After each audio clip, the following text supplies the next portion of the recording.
We're on. Okay, so we're on Philly Hot Radio and we're on. We're on. Hi, everybody. How's everybody doing today? Man, normally I come up here because I don't have like anybody, and I just kill my time. Yeah. I just kill my time until it gets like a little dark, and then I head on out. Yeah. So I was thought more people would hit me up, and they didn't, and I'm hoping y'all can hear me because I am loud. But last time I did it, and nobody could hear me. Okay. Like literally, the phone rung. I'm sitting up here like, yes, Philly Hot, you on the air. It's like, we can't hear you. We can see you. I'm like, wow, you put that on the microphone? That's funny. Yeah. But So when you kill time, what do you talk about normally? I talked about my event because I had a forum. I had invited Ahmaud Arbery's mother. Okay. Ahmaud Arbery's mother, death row inmate Rodney Reed's brother, to Philadelphia. So we hit the front page, and I was just talking about that, just killing time. We're talking about racial injustice. Why do we keep some of us keep killing us? You know, what is it about us that some don't like us or we don't like us? And just a lot of things, you know, the homelessness, crime, poverty. Yeah. I literally, one of the reasons why I didn't want to click over it because the journalist I was speaking with, we were like really, it was very interesting to hear a lot of reasons, his perspective of why we kill ourselves. Poverty, again, you know, that slavery mentality. And I try to understand it. I try. It's kind of hard because I get, but then I had to, during the conversation, toggle back. And you got to remember how you live and how I live. Like, we both live in the same, both cross the street, both poor, both without. You'll make it out, I won't. You know, why is it that you're striving and I don't? Why is it I strive, you don't? Why is that hatred coming, you know, when we both, I'm looking, either one of us are looking at each other, making a move. So if we mimic each other, why can't we? And then you do find people that mimic and they still don't get anywhere. So instead of saying, maybe that wasn't because I wasn't supposed to be doing that, I should have been, you know what, instead of getting the red mic, I should have got the yellow mic because you prospered off of the red mic, but we won't look at it like that. You know, maybe if we just took a different route, you know, I don't know, but it's you know, I threw Oprah out there because I know Oprah, they say, you know, Oprah was poor, but look at her. You know, Tyler Perry, you know, he took all his money he had, that $1,200, and made his own play, and it flopped. Turned back around years later. Look at it. He's owning his own everything. So it's timing, you know, like he said, in his own words, he really thought God was hiding him. And I believe that sometimes God won't let you go anywhere because he know if you went that way, that's danger over there. Yeah. You know, that's where it's popping, but that's danger, and I need you to stay right here. Because if you stay right here long enough, that danger will disappear. And then I can put you over there, because this is going to be a new set of people that are going to help you grow and build and whatever it is that you need to be doing. But I had to look at life through his eyes. I'm like, wow, I'm going through a lot of crap right now. Oh, are you hiding me, guy? Yeah, I'm hoping. I'm hoping. So it worked out all right. But yeah. So we were supposed to talk about some girl stuff that didn't happen. It turned out to still talk about girl stuff. Well, you know, we could definitely have a precursor conversation. And yeah. then we can get everyone together. Okay. We can talk about, you know, like on a grander scale. Okay. With everybody. I don't know. I mean, I'm very flexible, so it's whatever you. If we don't even have to talk about that, we can talk about anything. Okay. I need you to do me a favor. Yes. Can you pull a chair on this side? Yeah. Yeah. How about that? Yeah. Yeah. I mean, we can do some girl talk, because the girl conversation was, I wanted to touch on, a lot of things. You know. Should I bring one of these up around? Yes. Okay. Racism, colorism, interracial dating, and that's why I reached out to your fiance. Is this on? I don't know. Yeah, we on. We on. Okay. Yeah, I got them all on. Yeah, I thought everybody was gonna be here, but I wanted to just talk about everything. Yeah. You know, You're not in it that much. Do you want to move it's over a little okay. I don't bit? need Yeah, no they feet gotta all see you. They're they don't need to see me. Like, hey.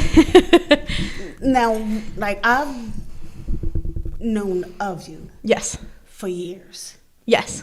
Yeah, I mean, we met. yeah, we met, but it's not like I have that relationship like I had with Denzel. Of course, yeah. And when I say that, I don't want people like, oh my gosh, she dated her mate. No, No. Like it was a business relationship, so I got to hang out with him. His likes, dislikes a little bit. With the what was that, Harriet Tubman? Yeah. So, and I got to see you a few times. So that's what I mean by he and I relationship versus you and I relationship. Right. But when I met you, was always, well, I think that's how Denzel put it. It was like when the last time we met, she seemed so happy, like it was something like that, and something to that effect. And his thing, well, we're not there, and I'll leave there alone. And yeah, We were still not like officially together. We were just like talking, dating. Well, no, when I mean there, I meant like we wasn't at that other place. Okay. That building. Oh, okay. Yeah. So I took on a lot of them when I shouldn't have. Them meaning I took on their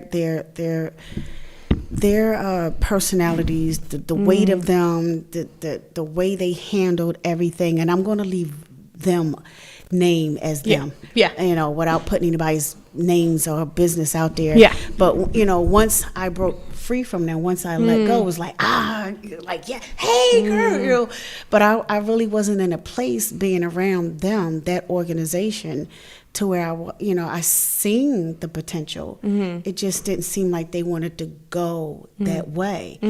And no matter how much I tried to push to go that way, at some point it just felt like I didn't belong, but I didn't know how to step away. If that makes sense. Yeah. I mean, I could definitely see it was very I guess the environment is very magnetic, and then it's kind of, once you're in, it's very hard to leave or like get out. It's kind of like I would say like a hole. And then once you get in there, and during that situation, because I observed that with Denzel, even to some degree for myself as well, where you also develop like this family type of relationship, and you're loving everybody, but and they're not loving you back. Yeah, they're loving you, but in their way of loving you, and it might not be healthy. Yeah, and it wasn't. It really wasn't. It wasn't healthy for me. Yeah, and I noticed I started pouring that out wherever I was going. So once I literally left, it was like, oh, okay, one little door would open. It wasn't fantastic, but one little door would open. It wasn't fantastic, and it's interesting because I literally, my drive up here from Delaware, from Smyrna, I was talking with a news reporter in Delaware, and we were just literally talking about some of the things that you and I are talking about, and how I make myself happy. And I find it interesting when people say, I need somebody to make me happy. And I'm like, so in other words, are you miserable? Because I never thought anybody can make anybody happy. I thought that was an eternal thing. Yeah. And for me, that it's an eternal thing. Like I make myself happy. Now somebody can add to it, but I don't really believe anybody can make you happy if you're not happy. If you never had anybody make you happy, so what are you trying to tell me, that you're just miserable? Or I mean, some people are that way, that they're codependent, meaning like they're looking towards other people to make them happy, and that's that idea of like not being okay with being like lonely, right? And some people can't handle that. That's why there's like people that are like serial monogamous. They're just like they're just like back to back to back to back in relationships, and they're not able to be single and on their own because they need whatever validation or whatever love might come from the next person, because they're not even. Oh, I've been there myself. That was me. I've been there myself. It was like I sat down one day and I was like, I've never been single. Yeah. Like literally before this relationship was over, I was with somebody else. Yeah. Before that was over, I was with somebody else. Yeah. And then I actually got to be by myself, and it was like, it's really not that bad. It's nice out here, right? It's nice. But then as I started developing, when other things, it became lonely because now I'm hosting radio, I'm on TV, and I have nobody to share that with. So that part of me, I put in a I guess I could say a storage bag, right? And I would put in my back pocket, right? And it was like, wow, one day I'll be able to open it up and present it to somebody. But that part of me was I'm meeting all the celebrities. I'm going to all these top events, the red carpets, and meeting, and people are calling me, hey, come. But then I had nobody like, yo, babe, guess what? I had no one to share that with, and it was okay. There were times when it was okay, and there was times when I really wish I had somebody to call, and but it worked out. It worked out fine. I did meet somebody. It didn't go the way I wanted it to go. Yeah. And it was kind of sad because, like I tell people, we all have vision. Yeah. Some just don't see it. Right.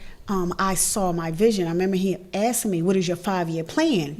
Because he has his, got the retirement money, the pension, he's all set up and everything. And, I'm just starting radio, and in my mind, I want to start doing this.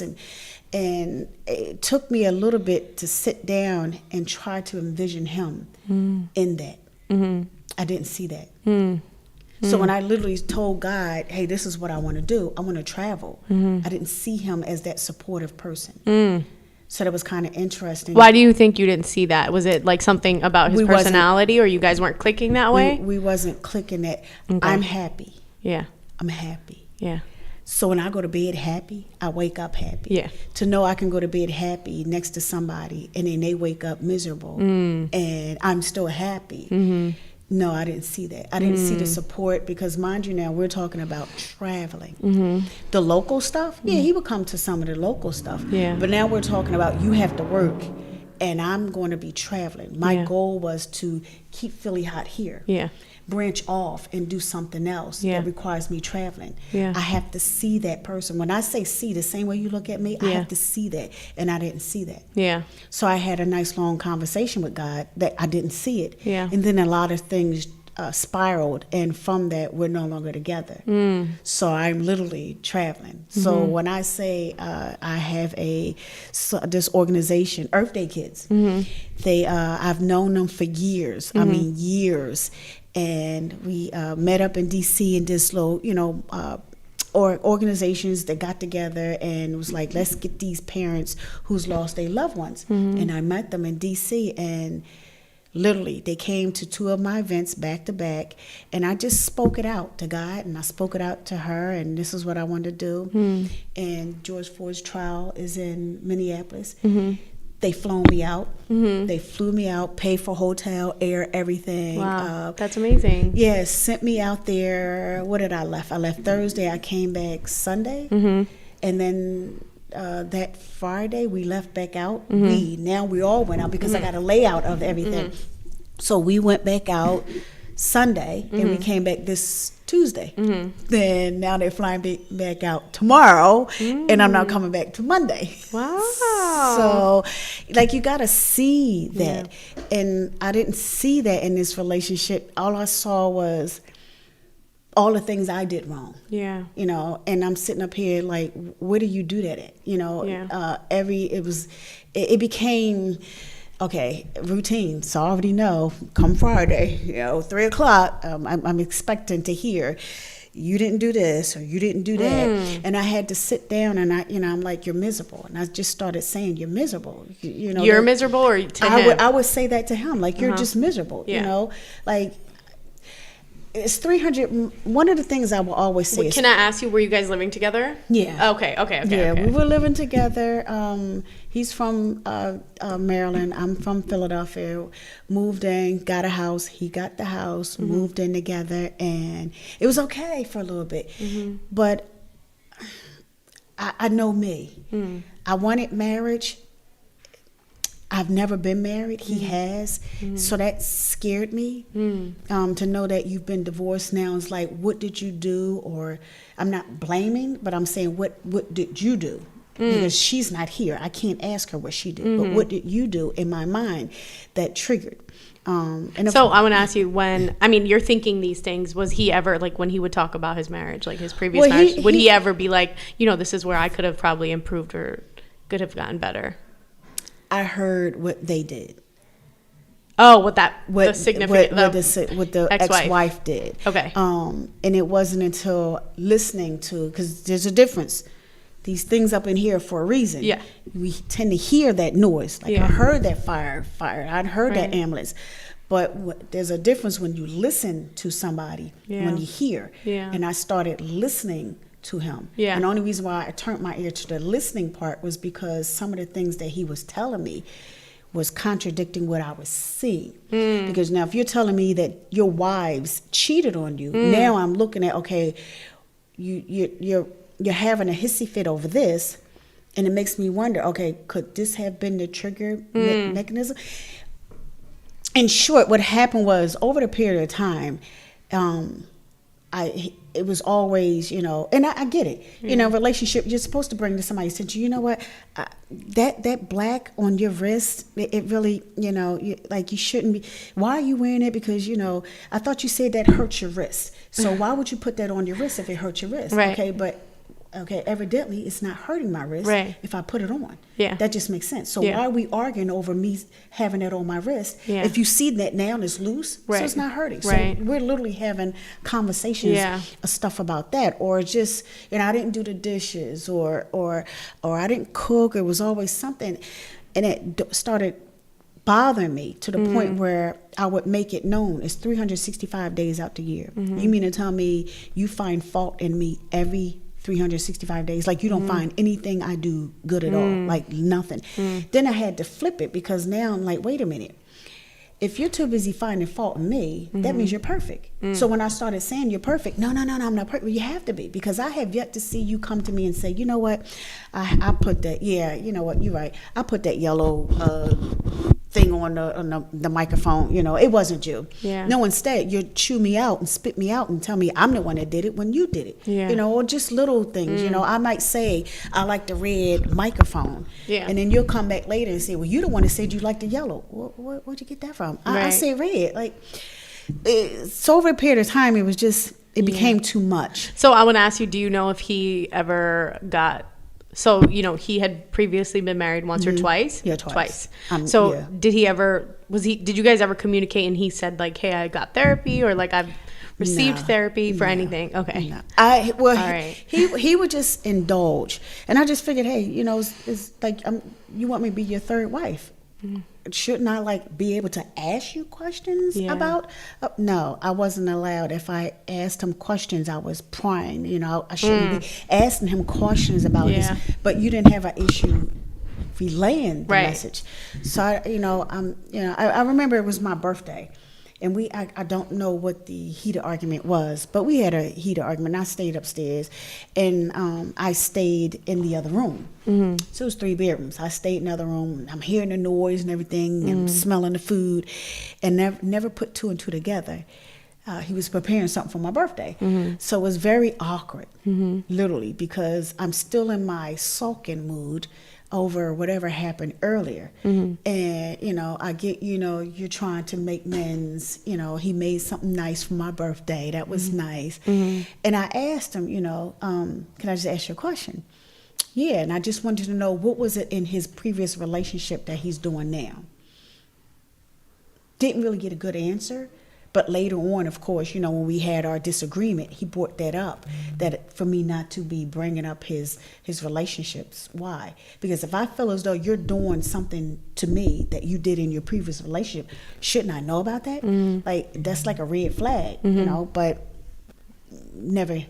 he never took heed to that one. Yeah. It sounds like he probably had a hard time taking ownership for the things that he may have fallen short on. I can't say. Probably, he did. He did.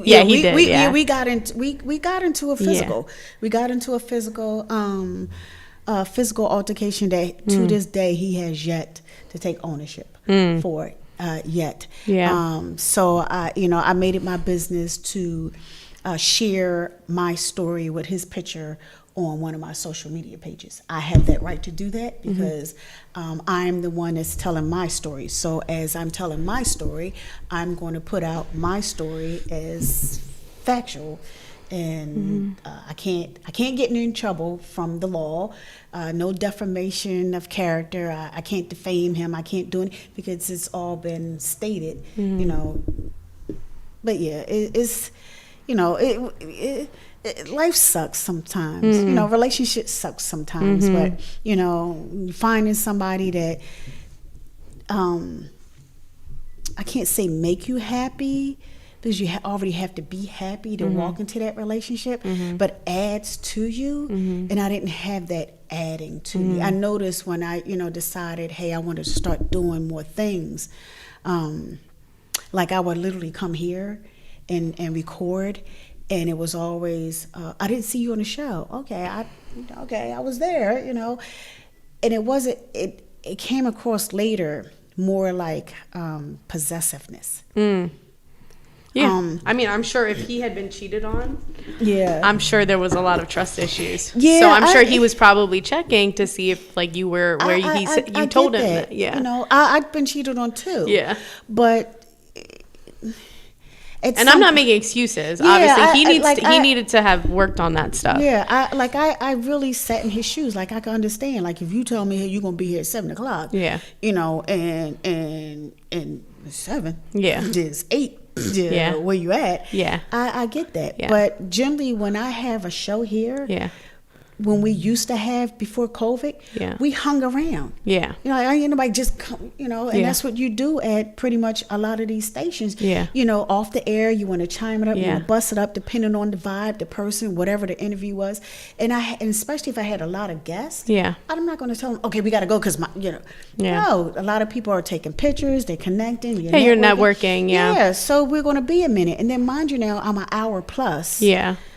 Drive. Yeah. So it's not 5 minutes away. Yeah. So I did take all of that into consideration, but if you've been here before, Yeah. then you know. Yeah. So even when you sat around me Yeah. and he sat around me with my guests, Yeah. we didn't just up and leave. Yeah. We took pictures. Yeah. So you were here. Yeah. But, you know, I get it, but my cheating days are over. I done that years ago, you know. Actually, I can't even say I cheated because in my heart, when I felt as though we were done with, keep your ring, I'm out, you know. And that was just me. I didn't have time to be with him and cheat. That wasn't on my radar. Yeah. Me trying to make Philly hot was on my radar. Me trying to grow and learn how to be one of those, you know, ultimate to where everyone can't wait to call me up and come on my show. That was my goal. Trying to be with another guy. I'm home every night. I'm on the phone, I'm on the tablet. Like, yo, can I get the interview? Like, yo, can I come to the show? Like, yo, that was that's all I did. Right. Work, and I'm like, I'm sorry. I'm sorry. Yeah. What'd you say, hon? Yeah. And then sometimes I would, let me put it down. You know, I got to have some quality time. Yeah. You know, I'm trying to build, but you're asking me, what am I trying to do? Where do I want to be in 5 years? Right. And it starts with my phone. You Right. know, I'm trying to connect, I'm trying to build, I'm trying to brand, I'm trying to grow. Right. And I need somebody who's going to be there. Right. You know, because eventually CNN might call and say, hey, I can't be with somebody who wants me to just sit home and be a part of C. Yeah. Like, there's 2 ends after that. Yeah. I want to be with them. Yeah. And I need you to be supportive. So if you can't support me taking a drive, hour and 15-minute drive to Philly, Yeah. what are you going to do when I have to fly Yeah. California? Or you're going international. Yeah, I'm or going like international. What yeah. are you going to do then? Like, I can't call you up during an interview or go live to show you proof that, hey, you know, I'm here. There's nobody in my room. Right. No, you know, and even at home. Right. He would call me, you know, I guess you with somebody. I'm in the house. My ringer's off. I'm asleep, you know, but it was a lot, you know, it was a lot. And I'm just grateful that through it all, I was still able to smile. I'm still happy, you know. I'm just grateful that the radio never got rid of me because I hadn't been here in months. Like I literally had not been here, no shows, no anything, and to know that I still had a spot to come back to. Like if I had to drive up here just to say, hey, how you doing? I'm still here, and leave out, I was going to do that, and that's what I kept doing until I got picked up Right. by, you know, my they don't want me to call them sponsors, but they fund me. Yeah. You know, and now I literally am connected with Australia. So it's like, you know, producer from ABC News, you reached out to me and say, hey, what are you doing? Let's meet up. You know, I would love to, who's out there, and get an interview. And I was like, wow. Yeah. You know, so, you know, I'm happy. I'm proud. You know, my personal life is still going through it. But two things came out of it. I had to have a long conversation with God. About that long. Yeah. That long. And in that conversation, I had told him, you handle this, and I'll handle this. Yeah. So while you handling that, I'm going to handle all of this. Yeah. And that's it. I can't do both. Yeah. So while he's handling that personal side, Yeah. because no one can do it better than him. Amen. Then I'm going to handle this side. Right. And when it's all said and done, all the shady stuff, all the stuff, because it will come back. Karma, I don't care where you go, how many times you change your address, karma will find you. Right. Right. And karma will find that part that wants to try to destroy me. So the thing is, will I be there to see it? Sometimes I have been able to see it. Sometimes I haven't. But right now, I really don't even care if I do or not. You know, I'm in a real happy. I've always been in a happy place, even when I was down. But I'm here. You know, I'm just grateful for a lot of things. You know that are going on in my life. You know, you're engaged. You know, out of everything that happened in that past relationship, Denzel and I still remain friends. You know, few other of us has still remained friends. So I'm grateful for, you know, even though that business relationship from that one dissolved, a lot of us still remain friends. Yeah. So that, you know, there were still many, you know, rainbow, like, you know, like, what is it, silver linings, I guess, at the end of the tunnel. But it worked out because, you know, you see him in passing. Like, I don't want to feel some kind of way when I see you. I got to turn my head, act like I don't see you. You know, and you know, and it you know, we went our separate ways, but we still stay connected. We still support each other. So, you know, I'm grateful for that. I'm grateful for a lot of things. Right. You know, so yeah, I'm happy. Yeah, I'm happy. Yeah, I know that. Yeah, yeah, I'm happy. So yeah, you know, we was supposed to bust it up with some ladies. They didn't all come. I know one had COVID, but it's okay. You know, a lot of things going on, and I had not promoted it, like I said, like I normally do, because of me flying back and forth. But it's okay, you know. Yeah. But I'm going to do more. I'm going to do a better job next Thursday because I know I have some men coming on. Yeah, I'm not sure if you know Pat Edward. Okay, he used to work for one of the local senators.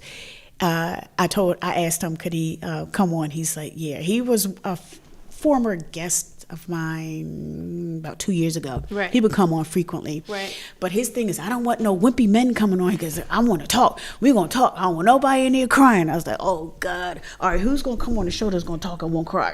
So, oh, gosh. Because I wanted to just talk about everything. Right. You know, again, you know, well, we can talk about it a little. Yeah. You know, interracial dating. Yeah.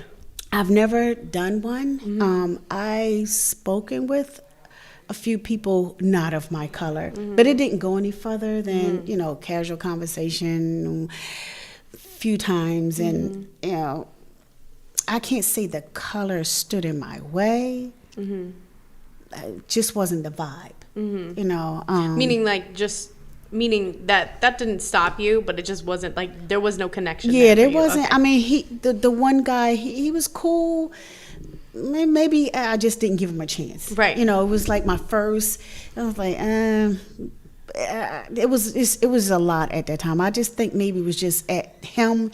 I just think it was just him. I just didn't feel that vibe. Right. And then I just stopped communicating with him. But, you know, as I got older, leaning towards anyone outside my race was like, no. In my mind, you know, and I'm wrong, but in my mind, I always just felt like I was going to be set up. date this guy, and then eventually, I get around the rest of his friends, and there's a gang rape, or it was always the negative. Yeah. And that you had that fear or that concern. Yeah, it was just that fear, and I guess because what was going on at that time, a lot of racial injustice. It was in the peak. And I'm like, that's the only reason why you want to be with me. Yeah, right. You just want to, I'm going to end up drunk or beat up or killed. Wow, okay. And I say that because that literally was happening at a time. Right. There were people who were dating or allegedly dating black women just to abuse them. Wow. Rape them, put them out in the streets. And I'm not saying all, so I need to clarify that. I'm not saying that all were. It's just that was my mindset at the time. Right. So I'm like... And that was what you were seeing. Yeah, so that's what I was seeing. Yeah. But, I don't want anybody to think that I was putting everybody in that pot. That I wasn't doing that. Right. But, and then of course, with the interracial dating was like, why is she with him? Why he? Oh, she can't get her own kind. So I'm like, well, I'm not going to toggle the fence if I'm sitting up here questioning, well, why are you with him? Dad, well, he can't get a sister? What? Oh, you don't like black women? So, and it started picking up more with Wesley Snipes. Right. Because allegedly he made a comment that he doesn't date black women. And here come other, artists and singers and athletes. And, now they got the trophy as we put them trophy on their arm and everything. So it was like, no, I'm going to stay with my own kind. Right. Yeah. But I never... I looked at, don't get me wrong, they're attractive. My flavor is just my own kind. And I'm not saying my melanin men are any better than anyone else, but it's that, that's just me. My mother never raised me that way. Right. So let's clarify that. My grandmother never raised me that. Actually, they raised me to respect my elders. They never said white, black, Asians. Right. They just said my elders. Right. And I was to say yes. Actually, my grandmother was yes, ma'am, no, ma'am. My mother was clearly just yes. Right. But I addressed everyone equally. Yes. And I treated everyone equally because that's how I was raised. Right. But I just never went over and say, and I had a few, actually in later years, I'm like, okay, I would consider it because now my mindset had changed. Yeah. But I never went any further with it. Yeah. Nothing. Color wasn't really it. It's just that person, timing. Right. Yeah. Where your mindset was at, like what kind of vibe you might have gotten. It wasn't them. And then it's interesting because if I'm in my business, I'm not dating. For whatever reason, dating sucked. But if I'm dating, there's no business. I'm like, why can't I get both? Like, why can't I thought I had a guy. I'm like, yes, I got radio. And it was interesting because we had the back bedroom set up for my office. Right. And he was downstairs when I was interviewing Dionne Warwick. So I'm texting, and then he comes upstairs, and he's sitting there, and I'm like, shh. And I never thought about it that way until, the conversation was over with. And he said that she sounds just like her. And I'm like, I had never thought about that. That's Dionne Warwick on the other end of the phone. I'm like, okay. So it was interesting to share some things, with him on that magnitude, because at that time when COVID came, I really wasn't trying to come up here. That hour drive, and then we didn't know what COVID was, so I was streaming from home, and then somebody decided to mess up the equipment here, and they messed up the equipment here, they messed it up at my house, and I was too lazy to take the hour drive down here and to get it fixed. So, but it was, 2020, it's been interesting, but 2021 is going to be it's going to be my year. Right. It is. Right. It's coming with some bumps, but it's okay. I told God, you handle that. Right. I got this. So while he's handling that, I got that. Right. So, So that's it. I know next week the men are coming. And then I had told your fiance, Denzel, that I was thinking about incorporating both. Have the men and the women here, and just bust it up. Right. Now I can get that, ask the guys, why do men cheat? No, don't look at your girlfriends, your spouse. Don't look at them. But just questions, from both, from couples, from guys' perspective, from women perspective, Right. just a whole host of things that we talk to our friends with Right. on a regular, but things I've always wanted to know. Always wanted to know, why Right. do black men date white women? Why do white women date black men? What is it about it? Do y'all hate us when you see us? Actually, I wanted to do a show and invite Well, some. I'm not white. I don't know. I'm Indian. Well, yeah. I'm an Indian woman. Yeah. Yeah, I know. No, but outside of the community, I understand. outside, right. but it was just one of the things I had wanted to touch on last year, and Right. I started to reach out, and then I pulled back. Right. And I I think stopped it's- my own self because Yeah. I wanted to know actually what was the movie When They See Us. Yes. And I wanted to have some people here to ask that question. When you see me, like literally, what do you see? Right. Besides, what do you see that makes you want to clutch your bag or move to the side Right. or question, do I live here? Right. This is, but I can say that I literally feared. Right. Fear set in because I didn't go any further than reaching out to maybe one or two people, Well, and then that was it. Yeah, it can. I feel like it could be an uncomfortable conversation, right? Yeah. I mean, not just on your end, for them Yeah. as well. And then I also feel like it's like fear of the unknown. You don't know what's going to Yeah. come of it, how it Yeah. can go down, and if people are being unfiltered, they could Right. possibly say, if they're not like mindful of how they say Yeah. things or what they're saying, their tone could come off like offensive, Yeah. or like people Yeah. who might not even be like, I would say forward thinking or progressive. They probably Yeah. I know if someone said something crazy, I'd be like, did you just say Yeah, that on my show? But I was willing to be open because I needed you to tell or them to tell me from the heart. I Right. can't be mad at you from speaking from the heart, even though Right. we do. Yeah. But if you're telling me you don't like me because you wear that black band, and Yeah. I was always told that when you wear a black band, that means you're a gang member. Oh, really? Well, this is just a hairband. Yeah, Oh, okay. I was just I never knew using, that. This is I was I'm using wearing it- a hairband. But I was just using it as a scenario, ladies Yeah. and gentlemen. Oh, okay. But if that's what you're telling me, then okay, let me clear up some things because that's not what it is. You know, Right. sometimes, like you Right. put it in. Okay, I don't want to lose this. I put it on. But Yeah. if that's your misconception of Right. thinking, okay, if she puts that on, that Right. okay. But I just wanted to know, Right. And I won't. Who better else can tell me than you? Yeah. Yeah. I mean, you can only speak for you, Right. But you can represent your race, your Yeah. ethnic, because you're around. Yeah, I'm your own around, kind. right. So you know how you think, Right. and what y'all talk about, and so just relate to us, so maybe we can better understand. Yeah. Maybe we are doing something Right. we don't know because we've been doing it so long. I've been used to doing this so long that I didn't know if we walk in your Right. store, it's offensive. Yeah. Okay, let's put this down. Yeah. Because now, because when they come in the store, they're going to do this, and Right. but we don't know unless The conversations are had. Yeah. So, I'm like in my community, I'm like a black sheep of the community. Yeah. So I'm not like, I can explain to you how they might feel or think, but that wouldn't represent how I think or feel. Right. Because I want, like, the fact that in my community I'm Indian, I'm with a Right. black man, that was like a very taboo thing to do. And right.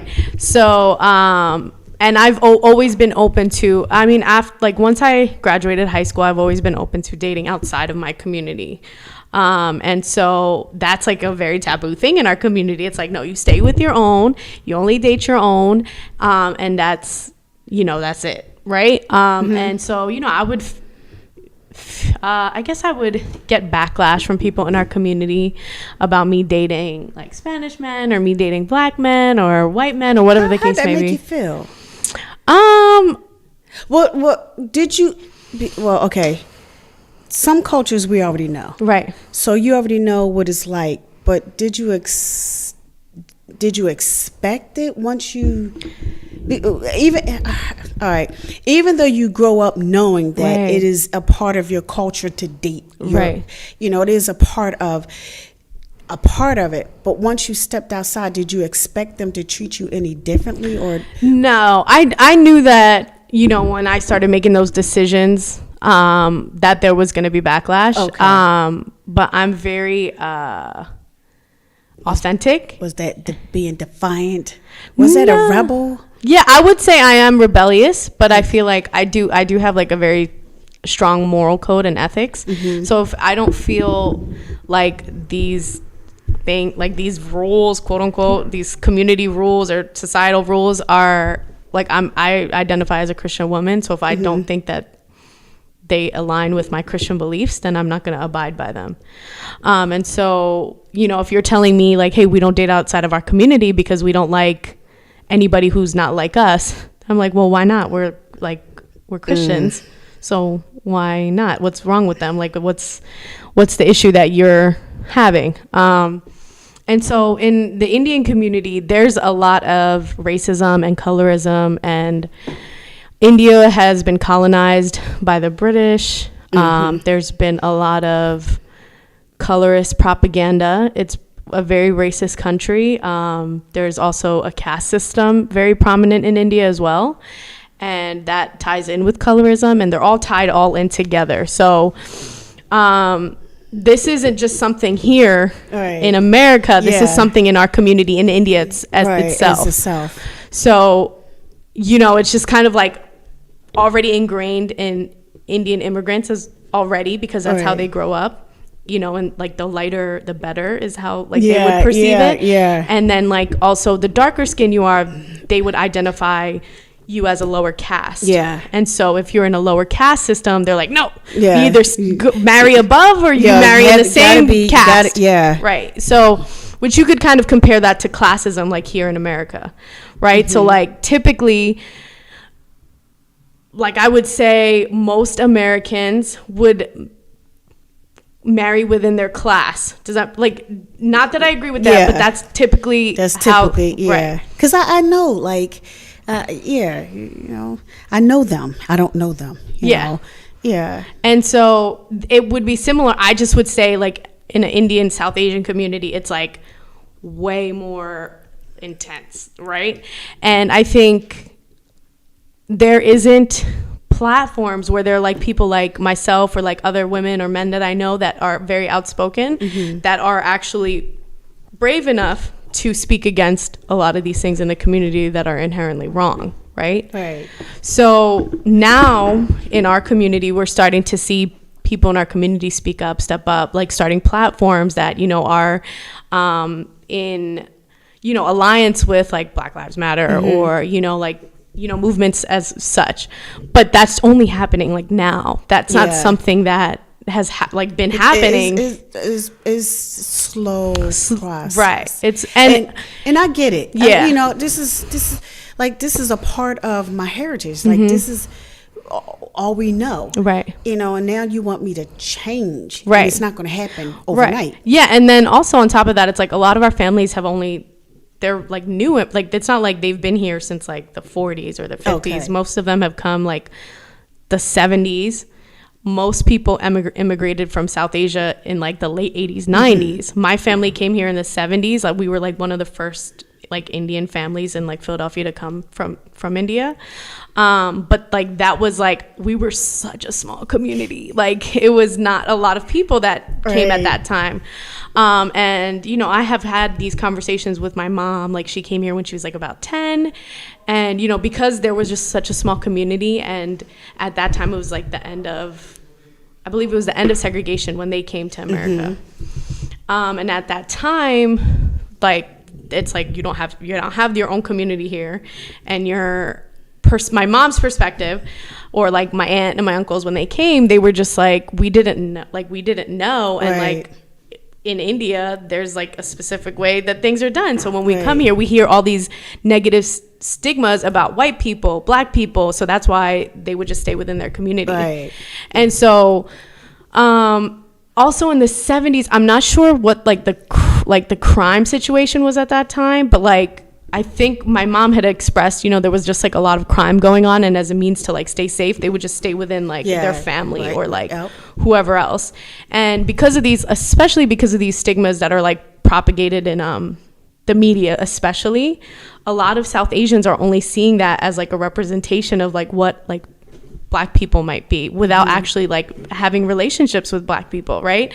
So like if you don't have friendships or any sort of like relationships with any sort of people outside of your community, your only way to think about them is based off of what you see in the media. Right. Do you get what I'm saying? Right. So like if you're which is wrong, right? I'm not condoning that at all. That lack of communication, because for sure we go by media, and that's not a good thing. It's not a bad thing. Yeah. But when you're only painting one side, you know, and then if we're not speaking on it, then of course, you're going to always think Black people. Right. You know, and I have to have these conversations. I have friends of all outside of like my community. Most of my friends are actually people outside of my community. I'm intentional about building relationships with people outside of my community, because I feel like, how can I really know what other people are like if I don't have that that bubble, right? In that bubble. And how can I grow as a person if I don't choose? If I just stay within my community, I'm not learning anything about the world, and I'm not learning anything about other people. Right. And actually, we're not learning anything about you. Each other, right? Yeah. Exactly. So I'm like, always going to have that perception, because that's what somebody else told me, that somebody told them that told somebody else, and here to find out it's a lie. Right. And my mom would, you know, when I had that conversation with my mom, she said, like, you know, growing up, white and Black people had these specific stigmas about South Asians when we came here. So like we were treated very badly by like all these different communities. So like we only felt like we were only accepted by our own, and that's why we just stayed with our own. And so, you know, that's where I would say that kind of started, right? Because it's just kind of like there's these stigmas in the media, and then it's also like if you're kind of being treated, because it's not like anything, it's not fault of Black or white people, it's the fact of like they don't know, this is like some foreign person coming from another country, you don't know anything about them. So like you're just like, oh, they're weird, like you know what I mean, they're different, they like, you know what I'm saying? So you're dressing different, you're looking different, you're actually not looking like the average white person that are here. Okay, and your language is different, and you have an accent, you're different. And it's not a bad or a good thing, it's just different, right? It's different. And then no one was willing to step forward to cross that imaginary line, to say, hey, okay, where are you from? Tell me about. To have that open dialogue. No one wanted to cross it, so I'm safe on this side, and I'm safe on this side to continue listening to, you know, what other people have told me, which was 9 times out of 10 false. Exactly. You know, because I watch too much TV, and I'm now, you're like this, and you're not, and you know, I can't tell you how many times I've had conversations with all different kinds of people outside of my community that are like, oh, you're so like not what I would expect for an Indian girl. And I'm like, you know, and I'm like, what are you thinking I was gonna be like, you know? And also that's a lot of it is the media, like what they, you know, what they'll portray our community to be like, you know? And so it's not a bad thing, media. We're not saying it's a bad thing. No, it's just like what it is. I do feel like we should, like, there needs to be more inclusion and representation of different communities outside of like the white community, and just, I guess, more representation is what I would like to see, because, you know, a lot of what they portray South Asian people to be is just, I would not agree with. There are, you know, there are truths to everything, I would say, but I do think like the representation like lacks a lot of the time. Okay. Well, we came on here to have some women and women talk. But we didn't really have a whole bunch of women. But it's okay. It's okay. You know, I didn't want you to take the drive down here and have to go back. So we made a show out of it. I appreciate it, because, you know, you're enlightening me, and I'm always eager and anxious to learn. I'm always wanting to learn. I never want to be that person that makes it seem like I know everything. I like no one knows everything. Same for me as well. You know? Trust me, there are some people that I've known who would make it seem like they know everything. And I'm sitting there like, wow, you you shouldn't be here. But so we have to do this. I'm definitely down. But I know next Thursday you're doing it with the men, right? With the men. So we'll just let me know. Let me know when you want to reschedule, and then we maybe the last Thursday. We're gonna have everybody. Okay. So we get to bust it up, chime chiming up because you know I want to know the men's viewpoint on interracial dating, sex. Yeah. Why do men cheat? I don't know. Well, I couldn't answer that. I can't. Well, why do we call men dogs? These are like some of the questions that, you know, why do women cheat? Yeah. Why do women want to be the side chick? What is so special about being the side? Gotta wait for him. You know, every holiday he gonna be with the family. Every holiday he's gonna. I mean, do you think women want to be the side chick, or do you think it just happens and then they're willing to just settle for that? A combination of everything. Okay. Yeah, some don't have. And I wouldn't say women, just some women. Some women. Yeah. Because I've literally been around some women who know he's married. Yeah. She knows he lives with somebody. She don't care. Yeah. Yeah. And she's telling you, I don't care. You know. Yeah. He goes back. And I literally had a girl tell me, like, she sends him back. Yeah. It's like, wow, like, you don't know. It doesn't bother her. Then you do have those ladies who are, you know, they wind up growing feelings for them. And it's kind of sad because holiday comes around every time. Right. You know, every holiday he's going to be with, and every holiday he has to come up with some excuse why he can't be with you, or tell his significant other why he has to leave, you know, or why he has to leave early to, you know, what kind of life is that? Yeah. You know, are you really happy? Yeah. You know? I mean, I think it's like, it's like, if you want a side chick, why don't you just like break up with whoever you're with or get a divorce and just live your life single and have as many sides that you want to have. I had a guy tell me that. He said his mother will always tell him to be honest with a female. He said, you never know. She may just want that. So just tell her, hey, yeah, I don't want to be in a relationship. And she may just want the same thing, but why do you need to lie? Right. I mean, I would definitely agree. Just like, I don't think we're all like, we're not fragile. Like, I think if you want to just be transparent, but that's also the thing is people lie because when they tell the truth, most women will be like, nah, I don't want that. I'm cool. You stay over there. And so people will be like, all right, I'm gonna just lie so I can get what I want. Yeah. You know what I'm saying? And it's kind of, I'm listening to when she's young girl. Yeah. I'm listening to one of the young girls at my job, and I want to throw the tablet, but I can't. Yeah. Because she's having a conversation with a guy who's with a girl. Yeah.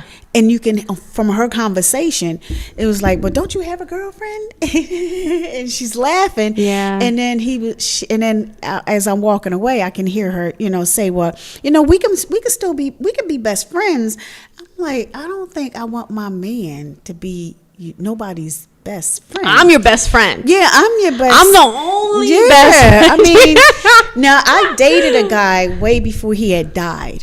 And our agreement was any relationship that we had with anybody before is fine. Once we became connected, there's no more you need to grab other. You don't need to grab any more females. I would agree with that. You know, I don't need to get any more males' phone numbers. You know, and because once these friends are now our friends, we don't need to get any more because now they're no longer our friends. Right. This is something else that you're trying to get or keep on the side just in case. Right. And you don't need to be with me on a just in case. Right. You know, but. And I thought about that. I'm like, yeah, you're right. You know, I don't need to be collecting phone numbers. Actually, I wasn't collecting any. Yeah. But that did make sense. I mean, I would agree. Like, that is definitely for, like, in my relationship, though Denzel and I, we work, like, we do a lot of business and, like, real estate. So we do network a lot. But, like, I don't believe that either of us are intentional about, like, building friendships with people outside. That part I understand. Because I got to collect the phone numbers for the business. That's, you know, the networking. But it's never, like... either of us are talking to like these people. Let me just call this person, and I'm gonna just chat it up. It's not about business or like real estate or whatever. Like, I really don't have much to say to like somebody from because you with somebody, you know, and that's how I was with my past relationship. But it just and I guess, well, I can't say I guess, there was a huge part of me couldn't give my all because I wasn't married, you know, and I know Christian, we weren't supposed to be living together. So that was another thing that kept me from drawing closer to him.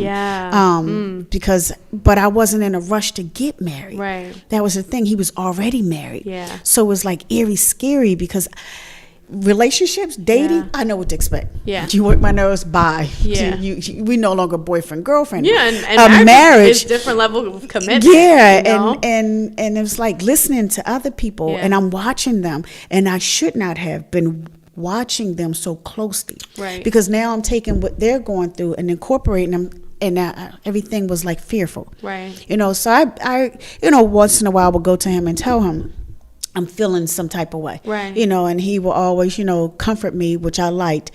But it was like it brushed off real fast. Right. And it didn't stick and cling to me, which made it even worse because now, I picked a date out and I know eventually, I'm looking at dresses and I'm ready to order, but I'm scared to order. Right. And I'm like, and I never told anybody, and I never Yeah. shared it with anybody except for God. And it was. But I think those are all fair feelings to have. Like, Well, people you told me know? that, but I don't know. I mean, also those are fair feelings to have. But if there's like I feel like a gut instinctual feeling that's like overbearing, then I feel like obviously heed that. I've always tell people like if you have some sort of like gut feeling or instinct that's kicking in, listen to that because our instincts, especially women, our intuition is like on point, but I do feel like to some degree, like having those like concerns when you're making that, like Denzel and I are getting married. I definitely know Denzel is my life, my future, but obviously like there are times where I'm like, okay, we're getting married. Like this is like, this is the same guy forever, And that was my thing too. Yeah. Like ever, yeah. Like no, Ever. no. I mean, what was cute in the beginning, all that Yeah. little drawer. Yeah. Like 365 days, that drool no longer is cute anymore. Right. And now I gotta find something to keep it. And I questioned me and I questioned him. It does take I don't even say work, but intentionality between both partners to like always make it fun and exciting and new. Right. And you're always going to be growing and evolving. I think the intention just needs to be growing and evolving together. Right. And then that's how I feel like, I mean, my personal perspective on that is how you can enjoy being with someone for the rest of your life is just like continuously making sure that you're evolving together and growing together. Yeah. And then just making sure you're doing things that are exciting. Like that, like I think a lot of married couples, they just get married and they're like, all right, we're married. Yeah. Like, it is what it is. See, they were preparing for the marriage and they were preparing for the wedding and not the marriage. Not the marriage, yeah. And I think that's what sets people back a lot because now they realize, oh shucks, we got to combine your stuff, my stuff. We didn't talk about that. See, we was talking about getting the dress and the ring, and the honeymoon, and never thought about where we're going to live, how we're going to live, who does what, who pays what bills, so it literally was. It became overbearing, and then again, I didn't have anybody to talk to, or at least I chose not to. Right. I was, and then like that's also another thing. Like I feel like for like women especially, like there's like we don't want to tell our friends or people that we're going through like what we're going through because there might be like shame associated with that, right? Because like you also don't want people to be like, he's doing that. Oh yeah, girl. Yeah. Like you don't want to hear that. You know, you want, and it's hard sometimes. Like sometimes we all don't have friends that might be unbiased and can give unbiased opinions or perspectives. That's another thing. That's really hard to come by to find friendships that are like that, and also that aren't taking your relationship so personally, right? Yeah, and then you have, then here's the other part when you start revealing too much, right? Not saying sometimes we always think about it, right? But now you got to wonder when I reveal to you about my man, or now you looking at him, a little different because I shared some things or a little bit too much, right? Maybe it doesn't have to be about sex, money, or just some things that now you tend to look at and like, okay, and it may cause that person to brush up on your man, or woman. That's crazy. I mean, I've never had experiences like that. I've never really been concerned. Like my friendships are I'm very just intentional with my friends. So like, and I'm very picky. Right. So like, I'm super picky, and that's for a reason. Right. You know what I mean? Because if you're going to be very close to me, I have to be able to trust you like wholeheartedly, Wholeheartedly. Right. And, And it was a lot. It was a lot, and I in my part, I can say in my part, that was one of the things that I fell back on. It was cool in the beginning, and I was trying to look at him in a different way. He wasn't really my type, but we meshed. It was funny, it was like interesting how we just connected. People I literally thought we were together when we weren't even together. We were still trying to figure each other out, right? And me, that's just me. I'm always happy. I'm always smiling. Right. If I'm in the store and I hear the music, I'm jamming. If I have my headphones on, I'm jamming. Right. And I'll look over and he's jamming in the market with me. I'm like, okay. I'm like, yeah, boy. Like, and that's probably what drew him to you too, like your spirit, like your vibe. He's probably like, oh, that's nice, yeah, that's so nice. Yeah. I might need that. I might need that. Right, right. It was okay, but in my part, right, and I'm only going to confess my part, was that I fell completely back because once we moved in together, it was like, I know God. I know God. I can hear him. I know he's tugging, nudging, but I wasn't ready to take that. I wasn't ready to walk down that aisle, and then COVID came. But I also want to say, yes. There's that. I respect that, because a lot of people just willy-nilly get married just to get married, or whatever pressures they feel. Yeah. And I think it's very admirable for like women or men, to be in that position where they might be in like a long-term serious relationship or like living together, things are, split up, and then to be able to make that decision even still, that takes a lot of character. Yeah, it takes because the thing is, once they say I do, I can't come back later. Right. Like, oh, shucks. Yeah. But that's also a testament to how you view marriage. Like, some people will be like, well, I know people that are getting married, like within, like I have friends that are getting married. They're like, if it doesn't work out, I can always get a divorce, And I don't want that. No, it's right. It's no longer a relationship. Yeah. Like, this is a permanent, right. Or till death do us part. And that's how I looked at, our relationship, because I've never been married. I've listened a lot, and I've listened, and then I heard people, and I listened, and I try to do more listening than hearing. And then he's also been married twice. So my thing was, I don't want to be a third. Even though I wasn't supposed to go into the marriage putting divorce first. Divorce should either be nowhere near or at least at the bottom. But let me be realistic. I wear skin, but sometimes, I cry, and I need somebody in a marriage. I get it. He's going to come for me. I'm going to come for him. And I don't want that. And I'm not saying that in the marriage, everything's going to be hunky dory. I get that. Right. I just know me at times. As much as I want a perfect marriage, it's not going to happen. Yeah.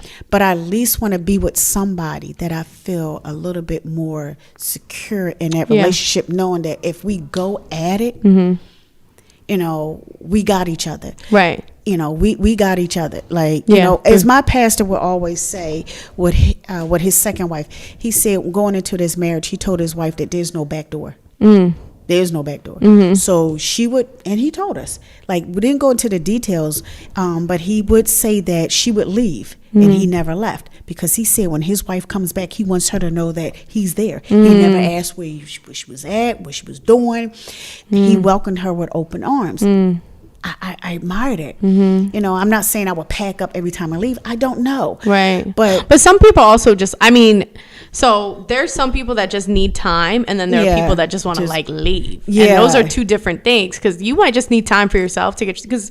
Well, that's me. I just need, and that was another thing. Like, he didn't see that. Right. I just need time. Like, I'm not one of those yelling, screaming, slamming doors. Right. Until you push me, and then it's like, where we lived at, there's like the school yard, the school field. So I would go for a walk. Me and God, like, I had to go for a walk. When I come back, it's like, hey, how you doing? You know, but he didn't see it that way. It's either I stand here and I argue with you all day, or I shut down. And that could also trigger, like, if instead of going for a walk, you're just staying there and listening and arguing, it could get worse, And, that, like, for my relationship, Denzel definitely is the one who needs to like, I need to walk away because I might say something that might be crazy and I don't want to hurt your feelings. See, that's what that was my thing. Yeah, and I think that's say it. Yeah, I can apologize all day long, but it's not gone. Right, but it's in your memory bank. Right. Yeah, and I mean, I think I respect Denzel for that. Like, you know, I respect that he knows, like, okay, I'm getting triggered right now, or like I'm feeling some sort of way. Let me walk away before I say something crazy to her. And you know, I'll come back, and by then I'll feel better. Yeah, you know, and that's just me. You know, let me go for that walk and then come back. You know, but if I'm standing there, eventually what happens is, you know, I done heard too much. And then we just shut down, because this back and forth, you can have an argument by yourself. Right. You know, so the best thing for me is just walk away, because now I've endured all that you had to say. It's not meshing with me. Right. And that's not good, because if it's not meshing with me and all I hear is negativity, or you did this and you, then it becomes a problem. Because I would love to hear you sit down and say, you know what, I was going through I didn't get that. Right. I never got one of those, let's sit down and let me tell you what I was going through, because I was going through some stuff and I took it out on you. I didn't get that. Right. All I heard was a checklist of everything I did wrong. Right. And then my counter was, well, what did you do? Right. Of course, nothing, because you're perfect. Right. So, you know, I don't want to have conversations like that. Yeah, and I mean, also finding a partner who can be like, this is where please, hold yourself accountable, as well as just like, you know, I think in relationships you can't just be like you, I. It's we. You know, this is what we could have done better. We could have. Yeah, you know, but I didn't get that a lot towards the end. I didn't get a lot of that, and by then my brain was already going. Right. You know, I'm having conversations with God about my next level, and my next level was not him included. Right. So I guess at some point God was like, cool, I'm done with you saying what you got to say. Let's just squash this. What did you say you wanted? Cool. And it's been smooth sailing ever since. Right. You know, I'm still happy. I'm still smiling. Like I said, I'm flying to Minneapolis to hang out with George Floyd's family and the Wright family and everybody else. And I told God, I said, you handle that, and I got this. Right. So, you know, now that I'm hemmed up in some dumb stuff, let me let God handle this. Right. Because if I keep handling it, all I'm going to do is get in his way, trip and fall, bust my behind, and go back crying. I let God handle it. It's all gravy. It's all gravy. But yeah, next week, next Thursday, we got the men. Right. I'm sorry, you won't be here. Yes. Oh, yeah. But it's okay. I'll be there the next Thursday. The next Thursday. Right. So next Thursday, I'm going to have men come on. We're going to talk about pretty much everything. Yeah. Race to sex to, you know what, the transgenders, to the police brutality that's going on. Why do men date outside? Why do women cheat? Why do you call men dogs? You know what? I wanted to ask some ladies. I wish they were here. And I'm not saying you do, but why do some females call themselves the baddest bitches? Is it a dog? Yeah, it is. It's a female dog. Oh, I really try and tend to not really say that. I don't really like to. I like to say like I'm the baddest chick. Maybe like I'll say that. Okay. But I really don't. I don't like that word, the B word. I don't like when people call me that. I don't like when other people call other people that. Yeah. But you know, I don't use that B word, but you know, it's amazing to hear how someone would address themselves as the baddest, and I'm like, well, isn't that a dog? So if I literally come with you with a leash and a flea collar, I don't want to hear anything, because you said you're But the last time I checked, I've never seen bitch on anybody's birth certificate. Yeah, unless they actually named their child that. Yeah, but it says human or some form of. I don't really know why, to be honest. I think it's like people look at it like the effect, like, oh, it's a good, like it's like a real. It sounds, you know, or like, you know, in hip hop especially, you know, baddest bitch is like a real big term that a lot of. So what is a bitch? What kind of dog is it? Chihuahua? Yeah. A teacup? Like, But I don't know. But yeah, just things, I will always ask myself, put on social media, and just to ask some females. And I'm not saying the females that come on here or the men that come on here can say, hey, I know the answer to that one, because, but if anybody knows the answer, or can try to justify, hey, I'm willing to. Yeah, and I think a lot of these things, there's no answer. There's just everybody's opinion. Yeah, you know what I mean? Unless I just happen to get that one who addresses themselves as the baddest. I'm just saying. I doubt you have somebody. I feel like there's not. I don't know. I don't have a lot of women that I know that actually like that. Yeah. Yeah. But it wouldn't hurt to ask. The worst you can tell me is no, and I would say, no. I won't even accept no. To a point. Right. But it was nice having you on. Yes, thank you. Yeah, any shout outs? Shout out to my wonderful fiance, Denzel Pryor. And then, my wonderful family, my parents, my brothers, and my 2 dogs. Oh, okay. Them. All right. Nice wedding ring. Thank you. Oh, engagement ring. Yeah. When's the wedding? March 18th, 2022. So about 11 months. Yeah. Yeah. That's good. That's awesome. Yeah.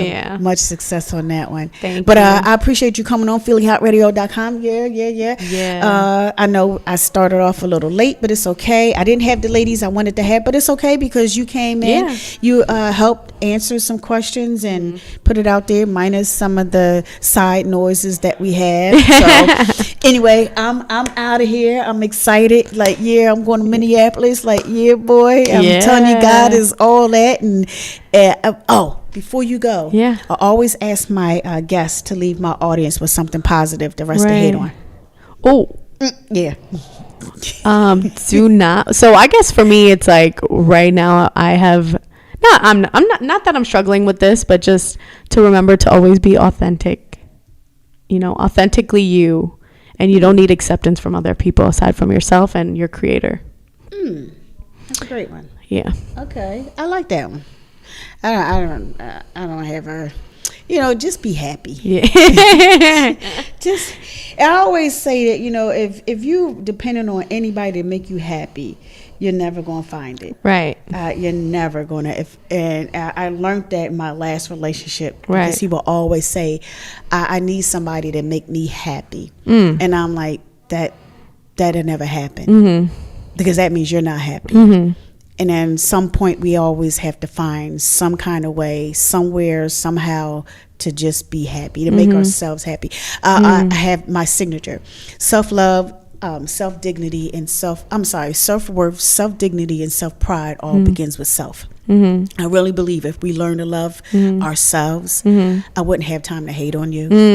I wouldn't have time to want to kill somebody because I'm so into me that you having that Bentley and me having this Pinto would not cause me on to knock you upside your head and take it. Yeah. Because I love me. And the more happier you are with yourself, the less you're going to look at somebody and be jealous of them. I don't have time because I like them shoes. Thank you. But okay, I can't afford them. That's cool.